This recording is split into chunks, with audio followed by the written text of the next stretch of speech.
In the last 2 years, you have been seeing the Bandi saris at Neelgar, and each of them has been a unique creation. Now I felt that I wanted to work more with the block prints. Up to now, we have been working with the block prints only as fabrics or dupattas. But now we wanted to take the block prints also to the next level.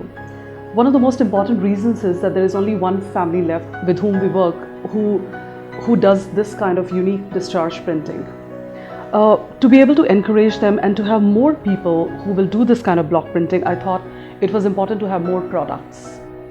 So I'm introducing to you this whole range of saris which are in block prints, which are in discharge printing, which are in silk.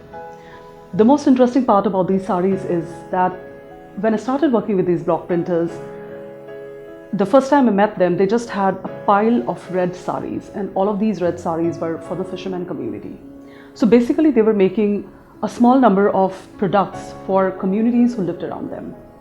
They hardly had any work.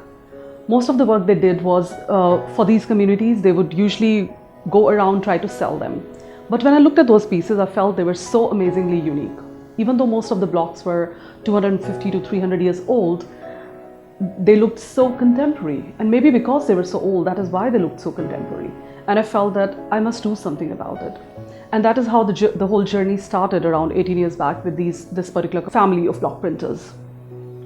But during this period, even the few people who were left in the village who were wearing the clothes made by them do not wear them anymore. They have all shifted to synthetics. As a result, I felt a much more stronger responsibility to give them constant work. So I was reaching a stage when I felt that we have to take the next step, which is start working on a more complex process. And we started working with these saris. In each sari, we have tried to process the pieces in such a fashion that we could put them together.